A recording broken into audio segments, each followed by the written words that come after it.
Hello, and a big happy Earth Day week to everybody. We've all been celebrating all the amazing achievements that the industry has been pushing forward for the last couple of years. So, just wanted to do a shout out to everybody that has been announcing things this week, and a big welcome to our podcast from Intent to Impact from POC. I'm Helena, I'm the founder here at POC, and over the last 5 years, the brand, licensing, toy, fashion, and retail industry has been on one of the most significant transformational journeys in its history. Which once felt a little bit of a niche sustainability conversation has really become central to how businesses design, source, manufacture, operate, and actually grow. This podcast is all about capturing that journey, honestly, openly, and from the people who have helped shape it within our POC community. We're looking back at what's worked and what hasn't, and also the decisions that have defined those moments in time.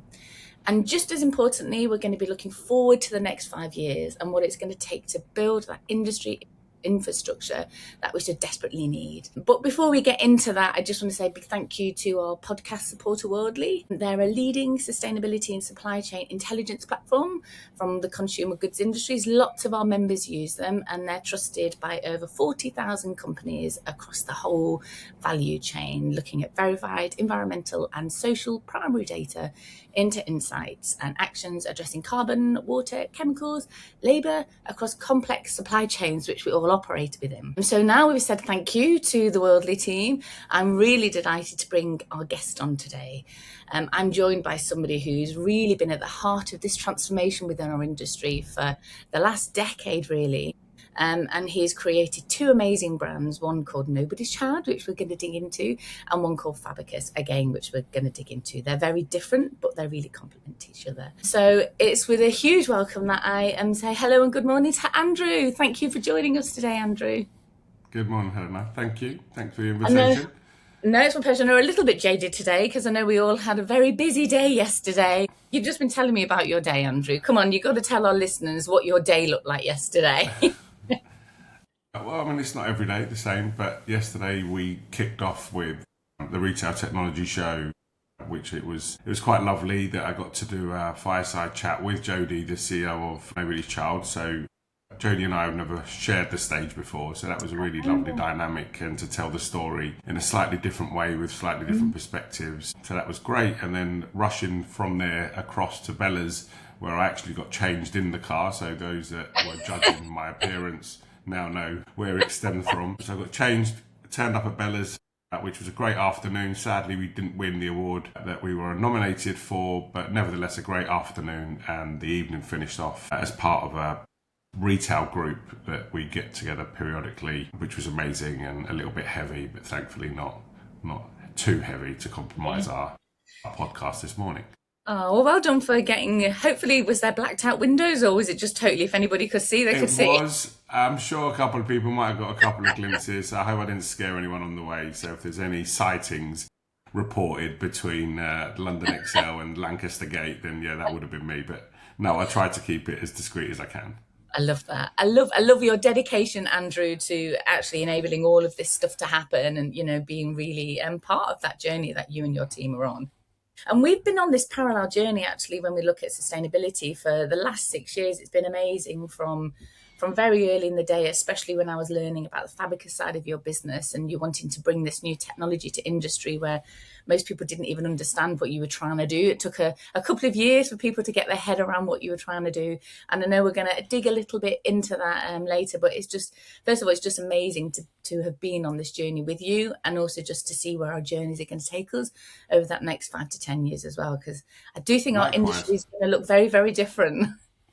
Yeah, of course. And likewise, by the way, it's been lovely from the sidelines to see what you guys have been doing. You've been banging the drum from day one and herding the cats and getting people to believe and change and understand, and watching you guys present at every event like we are, and that presence means a lot over time. And I think finally it feels to us certainly that we've managed to establish a pretty nice position within the industry, and certainly one that is appreciated by many now, and you guys have been doing that by our sides, and I'd like to think you feel the same. Definitely, and I think it's amazing when we look at what you have been doing. You're really helping, you're helping support everybody. I think the main thing is actually what you've been working on. You're helping support the industry with that transition. So we're not just talking about it. You're actually saying here is something that's going to help you deliver against that, which is super exciting. I know we're going to get into that. But first of all, Andrew, I really want to learn a little bit more about you because we did a panel together at Spring Fair with High Group at the beginning of this year. And I'd never really sat next to you and I had that conversation of kind of how you even started in this industry. Tell us, about Nobody's Child and how that started. And then kind of then what led you into Fabacus is like most people don't know people's origin story. They just then know the business. And I just think that, the journey that you've been on is just phenomenal with the grit and determination that you've had and just that, dogged determination to succeed. So are you happy to take us on a bit of a journey? Yeah, for sure. I won't go too far back. I don't think we've got long enough.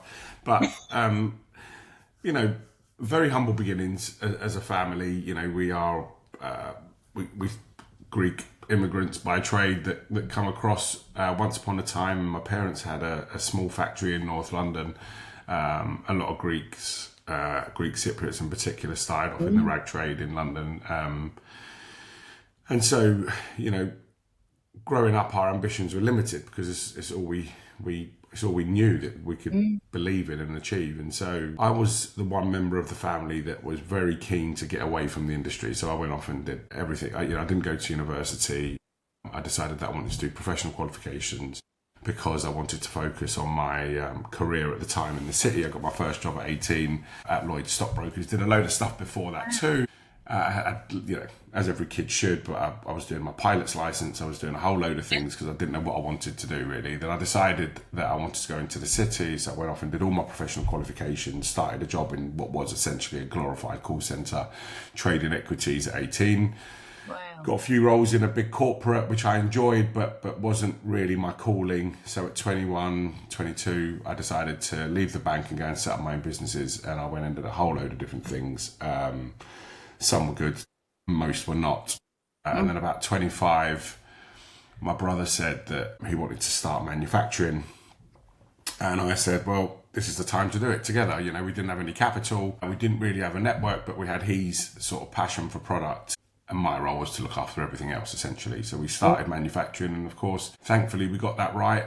We built that from the ground up, made it a meaningful business. We were supplying sort of 800,000 units a week at our peak. So a very meaningful business, supplying all the big UK high street retailers. But what we did very well, we invested in our own supply chain. So we had a vested interest in our own knitting, dyeing, printing facilities, our own factories in Moldova, Morocco, the UK, some far lead stuff in Sri Lanka and Asia, further afield. And, in essence, I sort of operated, if you like, across every single function in that, what we knew back then as a supply chain. But my head and my heart was not in that. I never wanted to get into that. The problem with when a family is in a certain industry, it's like pulling the plug in a bath. Everyone ends up in the same place. Yeah. And so I found myself back in that sort of hamster wheel of fashion apparel manufacturing, which we were very good at, and we leveraged that, but that's not where my head and my heart was at the time. So I started building a product lifecycle management solution for our manufacturing business that essentially become the enabler of our success and scale. And I thought, I just had this vision that imagine a world if I could take that to market and build a technology business one day when I grow up. And Fabacus was born. And so Fabacus was my little sandbox to play in tech with a vision of delivering visibility, traceability, transparency in the supply chain before sustainability even really featured in our vocabulary. And I've got an addictive personality, so that was me in tech. I did, got involved in a few other different technology businesses. And then my brother said, you seem to be good at all this tech stuff. How hard is it to have a website? Yeah. And so Nobody's Child was born. And, of course, very naive. Thankfully, naive on both fronts, actually, because had I known how challenging it would be, I probably would have been deterred from pursuing it. But thankfully, those little acorns are slowly growing, and we've worked very, very hard at that. And so now I find myself, as you know, straddling retail and tech. So I've got Nobody's Child as a responsible ladies' wear brand, which I'm incredibly proud of. I've got Fabacus, which is a data partner for some of the largest licensors on the planet, and Soreto, which is a referral technology for anybody that sells online. And we've got customers spanning Google, Samsung, H&M and Nike, which is amazing. So yeah, still not out of the woods, but a bit of a fairy tale 7-8 years. Yeah, I mean, it's phenomenal, Andrew, and to think that you've been on that journey for such a long time and just, head down. And I love that actually, though the fashion piece didn't necessarily light up your fire internally, it was just something you were really good at. And then kind of that business enabled you to kind of start to build the tech side, which was your passion. And then look at, who would have known that's where legislation would have took us and required us to do, and that you would have been working on something for such a long time that you're able to kind of pivot a little bit more into that. Let's just go back to Nobody's Child for a second, because I know that so Nobody's Child is 10 years old now. It's 10 years this we year? Celebrated 10 years in October. Was 10 years the site had been live. Obviously we were up and running a few months before that, trying to frantically get it all going. But yeah, 10-year anniversary was back in the last year, so incredible. Yeah, I mean, looking back, it doesn't feel like 10 years. Well, life has a knack of doing that to you, doesn't it? Suddenly you're 20 years old and you're just like, where did that time go? I mean, people look at Nobody's Child now, and you could probably give us some stats on the growth that you've got happening within Nobody's Child and just how much you're leading when it comes to more ethically sourced and materials that have reduced impact. But it's not always been that plain sailing, has it? I mean, it's God, no. there's been a many learnings on the way to what's delivered today. Yeah, I think it's fair to say that who we are today was not who we set out to be, right? What we initially started and we were very passionate about, because we were supplying all the retail and we saw these other big pure plays evolving and building incredible businesses at the time. What we also knew was that their ethical practices were not in order, and something that's always been close to our heart, because we started life off as a factory. We always had this passion for looking after our supply chain, our factories, and making sure everyone's fully paid and everything's done correctly. And we hear all these stories, a lot of them in the public domain, so I'm not going to list or name anything or anyone, but for us, that was close to our heart. We were like, imagine a world if we could have an ethical brand where everybody's paid and we're fast and we're agile and we're beautiful and we're, a good value proposition. And that was the ambition. And we started life off going after that value mass, but produced ethically versus everything else that we saw around us. I think it was like year 3. Yeah, probably about year 3, maybe 4, when we slowly started to source more responsible fabrics. And it was when the world was really starting to develop, recycled this and doing this impact and everything from bamboo to banana to, it was all happening. And we were learning very, very fast, and we were slowly introducing it. And I don't know, I sort of remember the conversation so clearly, like it was yesterday with the team at the time. And it just felt like, this is it. This is what we want to be doing. Like, imagine if we were leading that space, responsible fashion, produced ethically, at the right price. And nobody was really doing that. Everybody else that was claiming responsibility was charging a premium and, £200-300 dresses. And that didn't need to be the case, in our opinion. We wanted to establish a value proposition and a brand that could be responsible and inclusive, but affordable, of course. And then we slowly started to polish that diamond and, really lovely. I think it was 2019, we won Young Brand of the Year for Drapers, which was a lovely recognition for the team, for a business so embryonic. Our turnover was like just over 1.8 million, if I recall, something like that. So we were tiny, but we had this huge, we packed this big punch. And at that time, I complete conviction and confidence in the brand, but we had exhausted our liquidity. We didn't appreciate how expensive it would be to build this brand and an e-commerce business. Of course, a lot of mistakes along the way too. So we explored our options. What do? We need to raise external capital for the first time. How do you do that? It wasn't something that I was familiar with. I established very quickly that the only thing I'm going to use that capital on is reach.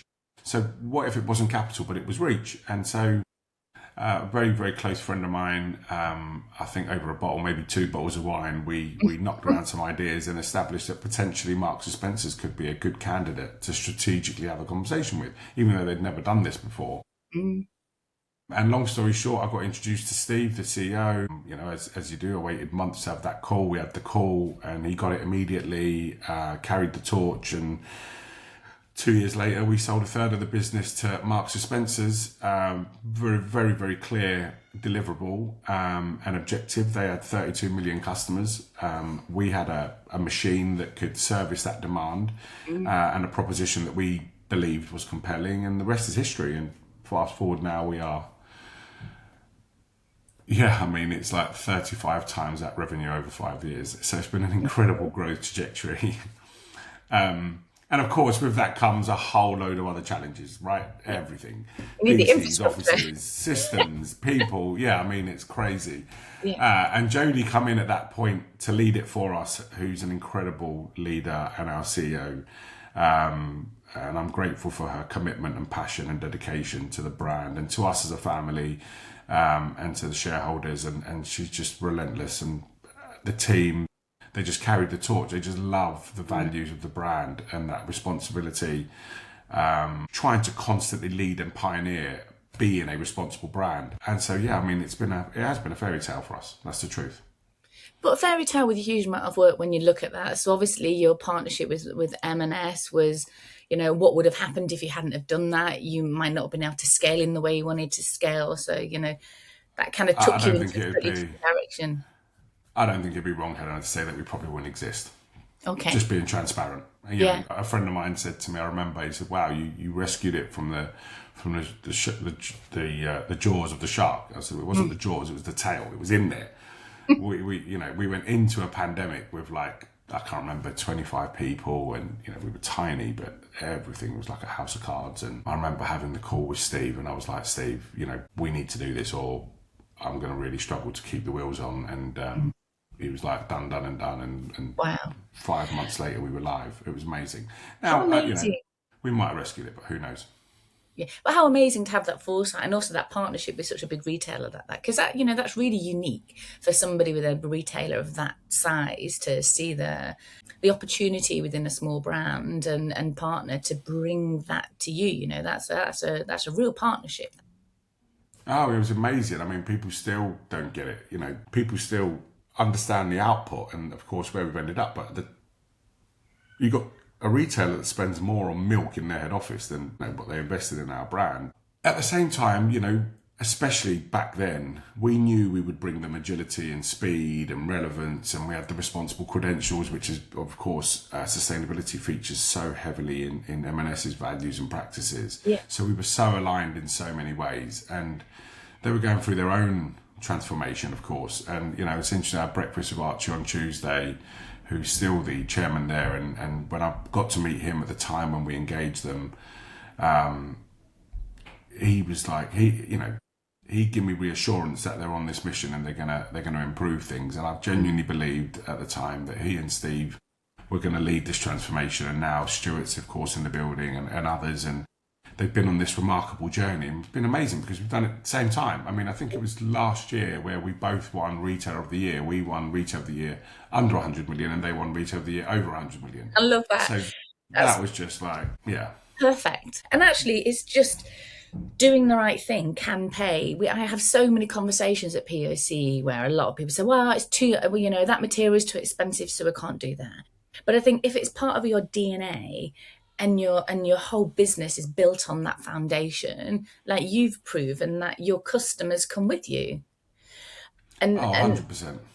And maybe we switch a little bit to that now, Andrew, because I think this is at the point, so Nobody Child's doing really well. You've signed this partnership with Fern Cotton, who is, a big flag waver for sustainable and ethical brands.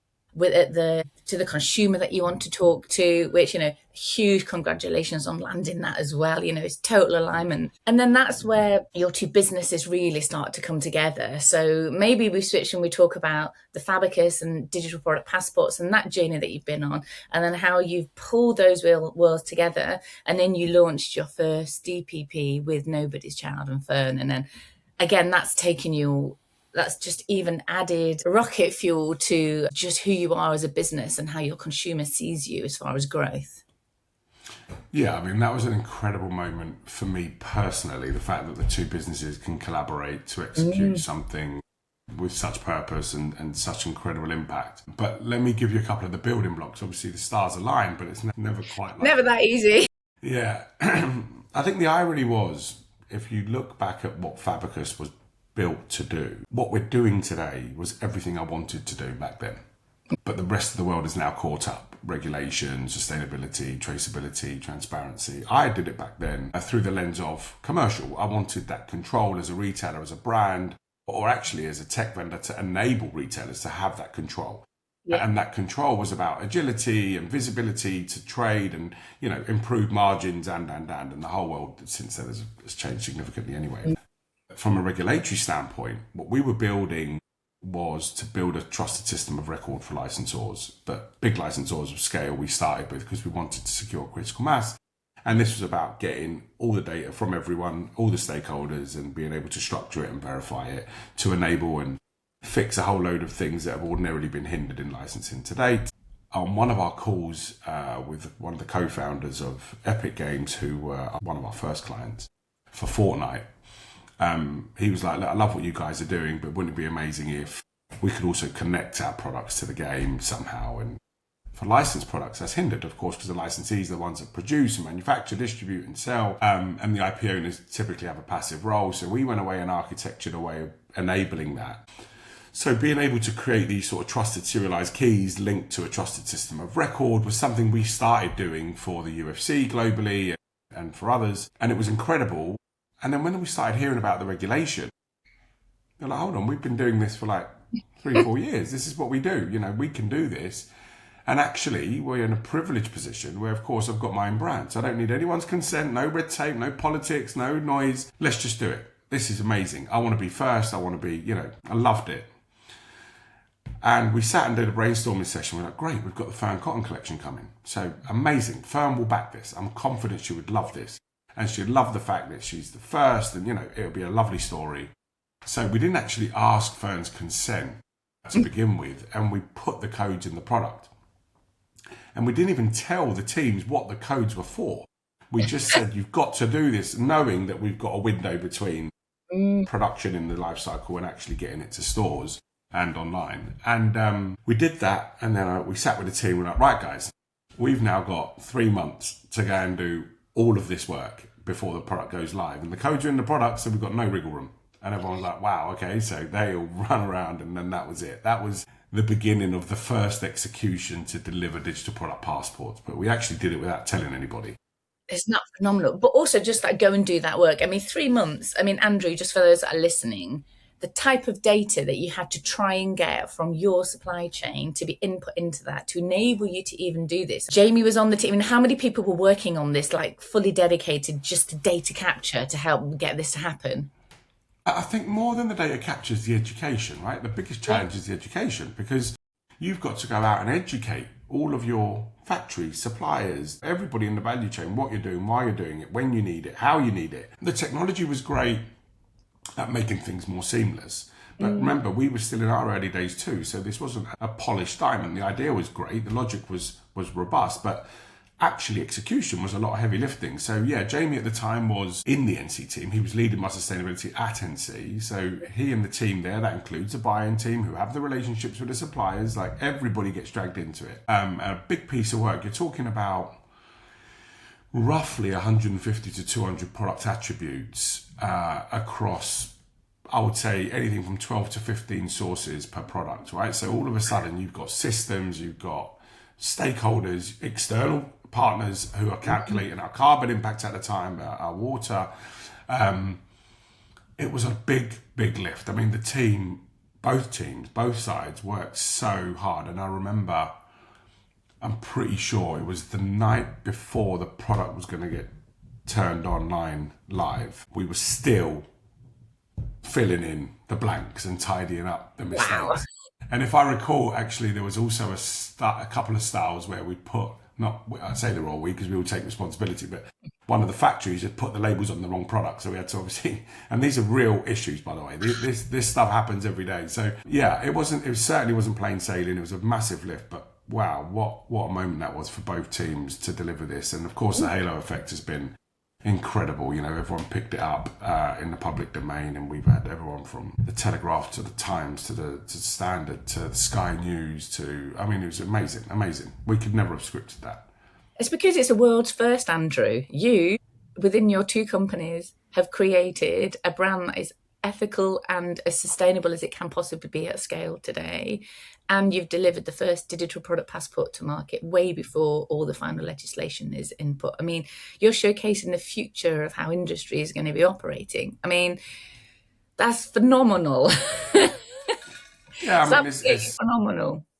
yeah, we're very guilty of not celebrating those wins along the way enough, really. I don't think it's because we don't recognise it or we're not proud of it. I just think we're still operating at such a pace with such an ambition that it's like chasing the horizon. You know, it's always there, but you never get to it. You're just constantly. My teams are brilliant. I mean, so Jamie, on the back of that execution, come over to head up our compliance module at Fabacus, Amazing. focused on supporting licensees and retailers and manufacturers on their own sustainability sort of obligations and ambitions. And then we put Philly in to head that up at Nobody's Child. And she's, for such a small team, what we're doing as a brand, I mean, they put out an impact report, which I remember looking at, and it was like 60 odd pages. I'm like, how do you get time to do this and your job? And all of these other things. And LinkedIn, I mean, people have heard me say this before. LinkedIn is sometimes my best source of information for my own brand. I just can't keep up with what they're doing. I just see something come up and I'm like, wow, when did we do that? You know, who did that? I think that's a reflection of the culture and the DNA of the brand, which, yes, of course, we started and we're very proud of, but I certainly don't deserve to take any of the credit of where the brand is today and the things we're doing. That is very much the team, and way beyond anything we could have ever imagined doing. But I think when you build a team like you have done, Andrew, and you put the right people in place, and because of the type of brand that you are and what's in the core of your DNA, I think people just want to do the right thing. And so, it's not just a job to them. There's a purpose to what they're doing. And then that's probably why people put in the extra hours and are happy to exhaust themselves, because it's bigger than just bringing in revenue to a company. It's actually driving change within industry. And I think that's probably what's really unique about both businesses that you're running. Well, we have some really lovely moments that just stop us in our tracks. I think last year we posted for a senior role at Nobody's Child, and we had over 800 applicants, of Wow. which come from, I would argue, the top 2,000 retailers in Europe. I mean, it was phenomenal. And I remember Jodie and I going, okay, this is going to be hard work. How are we going to filter this? You don't have the time to look at everybody and anybody, you know. And so genuinely, it's incredible how well received the brand is by both consumers and the people that want to join our team and join this mission. And it's so flattering for me still when people pull me up after I've, done a talk somewhere and they're like, right, we want to work for you and work for the brand. It's amazing. It's so close to people's heart. And I think it's a shame really, because I don't think retailers and brands actually quite understand that yet. I don't think they believe it yet enough. I don't think they really understand what it means to people. And I think we've got it right. And again, I make it absolutely clear. I attribute that to the team. And that, of course, demonstrates very clearly why we have the sort of loyalty and return rate from our customers that are passionate about shopping with a brand. Of course, you have to have price and product. All of these things can't be disregarded. But assuming that's a competitive landscape, it's a level playing field, when you start to get really good at this stuff and it's genuine, consumers are smart, a lot more smart than we give them credit for. And we recognise that. Yeah, I think when price isn't a barrier, like you've said, I think everybody wants to do the right thing when it comes to Yeah. ethically and sustainably sourced. It's just they've got to be able to afford it. And so let's wrap a nice bow on the amazing Nobody's Child journey, and then just for those that are listening in, the growth in the brand within 5 years. The ambition of the next 5, No, so so or how the much last growth? 5. The last 5 years, by doing all the right things, what's been your growth? Like, what were you worth 5 years ago, and what are you worth today? Well, worth is a very subjective thing. I'm not going to. I'll talk about numbers, which I'm comfortable with, because obviously there's no one to tell us off. But we were doing about 1.8 million.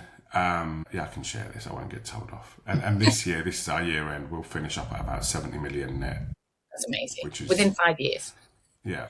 That's the dream for most people running businesses within the business climate that we're operating in today as well, which is so tough. So huge Yeah, absolutely. congratulations to that as well, Andrew. Thank And you. then also, I just wanted to try and I think a lot of people are trying to figure out, they're looking at digital product passports as just a compliance tool. And it's more than that. It's a real direct contact to your customer. And I think the information that you're getting through Nobody's Child, the repeat purchase, the increase in basket spend, can you tell us a little bit about that, just for those that are listening in, that they can actually use this technology for their benefit as well? Yeah, of course. I mean, you would have heard me say this before, that one of my frustrations is how this is always perceived as a compliance obligation.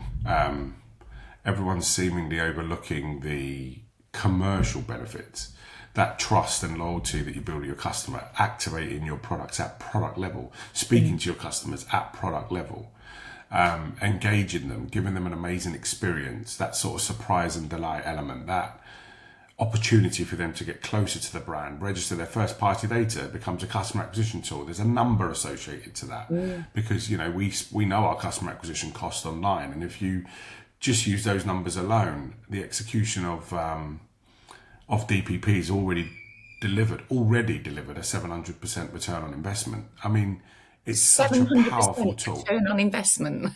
Yeah, and that's before we're not even at maturity. That's assuming we stop today, right? But continuing what we're doing with that product is just, it's so powerful. And customers, like, we've had people walk into our stores asked to scan a DPP because they've heard about it, you know. And the social element of customers in a social environment, having dinner, friends going, oh look, I just saw this, and sharing it, you know, that the impact, that how that gets through is just, I mean, I did an interview earlier this week for a big company that kindly invited me to go in and help them with something, and both the ladies in the room were wearing Nobody's Child.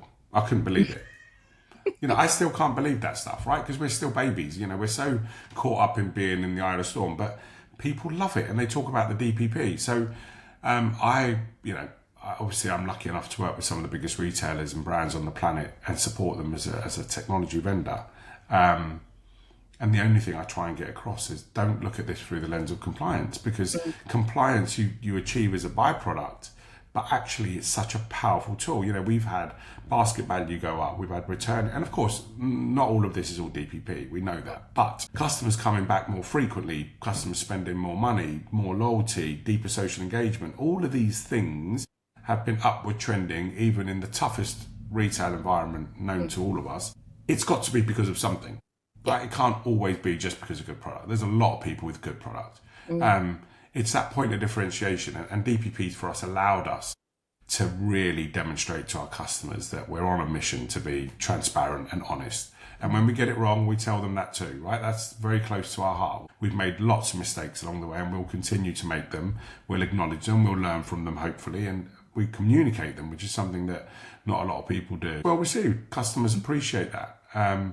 So yeah, I mean, it's, in my opinion, it's a shame that people don't recognise the commercial value enough. But I'm doing a decent job of banging that drum as much as I can, and of course supporting so many people to do that. Yeah.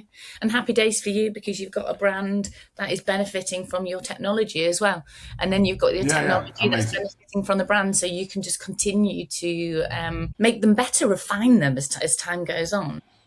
Yeah, we're learning on the job. I mean, we're going through the pain ourselves first, and then we're polishing it, and then we're passing on that knowledge and expertise, sometimes through the product or through the team, and those learnings to our customers on the technology side. Absolutely, yeah. And it works really well. So that's thank you, Andrew. So let's dig into that technology for a little bit, because a lot of people, so you know, the brand and licensing industry, just over $400 billion. The biggest brands in the world operate within our industry, from character and entertainment to sports to music, you know, the fashion, the list goes on. And there's such an opportunity through this technology to, one, actually link to your PLM system so you can build efficiencies, and two, be compliant. But to me, the biggest area here is actually how those brands can really start to drive consumer change, you know, and really build brand advocacy through this technology. So for those that are listening, maybe just give a little bit of why DPPs are going to be important on the legislative side, what's being required. But then maybe, I don't know if you're allowed to talk to us about how are you working with some of the biggest brand owners to help them build their digital catalogues, work with their partners, build the DPP, that whole ecosystem that you're building that's going to be really beneficial for the future of our industry. Yeah, I mean, well, first, let me just hopefully So make there's it a lot easy in for that people to question, understand. Andrew. No, it's fine. That thankfully is what I do every day, so that's the easy bit. But I think I'm just trying to think of anyone who listens to this and wants to understand a bit more about DPP. I mean, essentially the regulation's being led by the EU, but similar to GDPR, the EU are leading it because it's such a complex market, so many different countries, governments, languages, etc., that play a role in this stuff. But we're already seeing the rest of the world do their own version of, right? So there's a big misconception that this is just a EU thing. It's not. It's anybody who sells into the Eurozone and a whole load of nations, including, by the way, New York and California in the US, despite the current administration, playing down the whole role of sustainability. There are still states doing some things really, really well. And so we've seen this landscape evolve over the last sort of 3-4 years. And what the ambition is by the EU is that essentially consumers can make informed buying decisions. Same way that we buy food and we get nutritional information and we look at the calories and the carbs and the proteins. That wasn't there once upon a time, right? We just bought it if we liked it.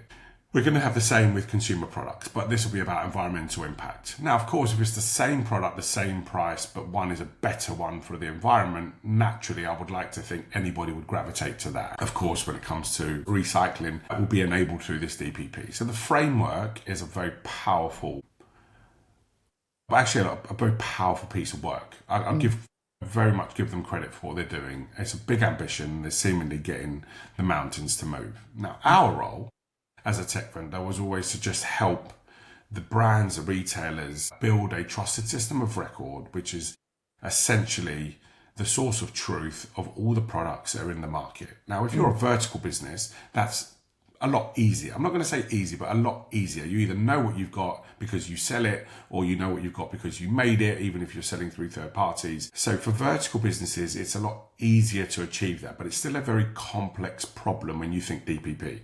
There's multiple sources, multiple complexities, different timing. It's about getting the right data at the right time from the right person. So that operationalization is what we stand for as a technology business. It's helping give them both the tool and the resource to build that. Now, if you think about the world of licensing, where you've got some of these huge brands, today they're playing a very passive role in what's going to market. They're granting IP rights, they're approving it, and then the licensees are going away and executing and, of course, paying a royalty for that privilege. And that seemingly works well. That's the industry we've all become very familiar with. But for brands, IP owners that want to take accountability for what's happening in that, where their IP is presented, you now need a trusted system of record. You need a source of truth that has all of your products, every partner across your IP category globally in one place. And then from that becomes a nucleus that enables you as a brand to go on the journey of enriching it with environmental impact and anything else that you as a brand want to take responsibility for to achieve. Interestingly, with the incoming regulation, it's actually going to force these guys to also conform, because you can't just claim that it's not you because you're the licensor and someone else is doing stuff, right? Everybody that benefits from that product needs to take accountability for how it's produced, how it's disposed of, how it can be recycled, the composition, the testing, and a lot of licensors already, get factory audits or integrity certificates. And, so there's a little bit of this stuff happening already, but this is about a much more rigid, robust framework.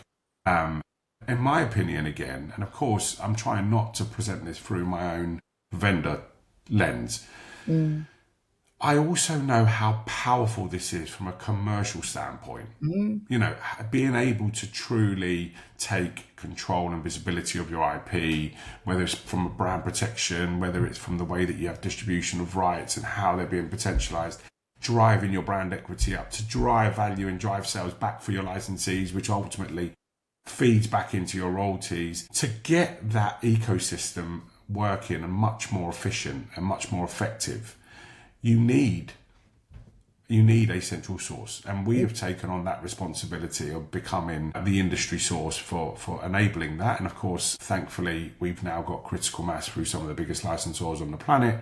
And we've been on that mission for about 6 years and really in the market for about 4, and with the big guys for the last 2. So it's been a very exciting time for us too, but we're moving mountains, right? This is all new. No one's ever done it before. They've never did it before. Licensees have never had to do it before. Everything is an education. It's constant education. But what I can say is I can't reflect back on a conversation I've had with anybody on either side of the fence that has not understood and got it. And that's encouraging, right? So they get it. You're getting them to do it. Like all of us, of course, we have priorities and challenges, and I totally respect that. But there's no wriggle room here. We need to do this. Everyone needs to do it. We want to support it. We're passionate about it. We know how valuable it is. We've proven our thesis time and time again, working with, the world's largest partners now, both on the brand side and in the retail landscape. So, all the big marketplaces, the Googles, now the AI engines, we're all, we're aligning everybody strategically as partners to our initiatives. But fundamentally, our role is to help everyone achieve that structured data that can then be enriched, right? And of course, we're not telling everybody today to start calculating the impact of the eutrophication in their supply chains, and that's we'll get there. Yeah. But right now, first you must know all of your products, and from that you build. I was going to say there's a rolling out. Rome wasn't built in a day. People haven't got that data within their companies. You need to find the right people in the right company that can make the decision. That there's so many elements, aren't there, that kind of slow the process down, not on purpose, but actually just because that's just how businesses operate. That's reality, absolutely. Actually, prompted me in part of the question you asked there. Sorry, I didn't address DPP specifically. So imagine the way that the world's evolving. So DPPs are coming in. Consumers are going to be able to go into a store. They're going to be able to scan something, whatever the carrier is. That's all of that sort of last 5% is still being polished. And a consumer is now going to scan a product at Primark, for example, and they're going to get all the information presented to you by Primark, who are the retailers, right? They're the ones responsible for delivering that. Now imagine if it's a Primark t-shirt with a Mickey Mouse on it. And Disney have nothing to do with verifying that DPP, the IP for that product, the data that's aggregated in that DPP. Disney have no role in that today. Any licensor, of course, will have no role. Now, the world is changing. The IP owners, the licensors will need to play a role in that. How your IP is being presented, how that data is being presented, the impact, the responsibility of that data. And essentially that's what we're doing. We're bringing the licensors into the value chain deeper. We're bringing the licensees, aligning the licensors with the global standards and building a sort of a source of truth for all stakeholders. And so our ambition is, and we have done this already, as you know, with a few top tier licensors, which has been great, so that when licensees are engaging with DPPs, the licensor also plays a role in that experience, in what the consumer sees, in verifying that IP for that product. And, we play a very active role with all the government bodies. We have Waj and Jamie, who are both experts in the Surpass groups. We're working very closely with the EU Commission, the JRC, the W3C standards. We play a fundamental role in that global landscape, working side by side with GS1. At establishing a standard for this data. And, licensors are slowly but surely getting it. Licensees are understanding their obligations too. But DPP is going to bring a level of rigid framework that everyone will need to conform to. Totally agree. I mean, there's a licensor in the sporting industry that we know of, and they've actually paid for all of their licensees to have a DPP, because they want to be able to control that data that's in there, and they also want to be able to see that data that's in there. So it's going to be fascinating to watch this all roll out over the next. I mean, fashion is hit first. Next year's 2027 is the first requirement, isn't it? Well, yeah. I mean, batteries come out the traps flying, and textiles is right behind it. Anybody working on lead times of over 6 months should have been on this last year. Yeah. Just because to iterate it in your own organisation, the flow, the data, the mapping, the whole execution of implementing and scaling DPPs anything that's going to start coming off your production lines next year to hit the stores that will be in the market for 27 potentially and beyond, should have a carrier. And you know, a lot of moving. I mean, I'm lucky I'm now working with, you know, 6 or 7 of the top 10 retailers in the UK in different shapes and sizes. And we're seeing people move and evolve. Seemingly a bit of a lag still with licensing, although there's a few green shoots. But people need to start moving now, because if these timelines are rubber stamped as expected this quarter, it's going to be quite an achievement to try and get everybody in line in time for when the framework lands. And we bet your bottom dollar, if there's branded elements on a DPP, a brand owner's going to want to approve it. They need to have a framework of what they're gonna require, and it makes sense for us to discuss and agree that as an industry, because what we don't want is different brand owners requiring different things from hundreds of partners globally, because that becomes a massive headache. Andrew, I'm very aware that we're getting close to time, and I know that you've got a really busy day ahead. I've got one more question for you, then I shall let you go off and start your day. If we look 5 years into the future with both of your hats on, what do you want to see from industry? As in, 5 years' time, when you look back, what would you like to have happened? Where would you like to be?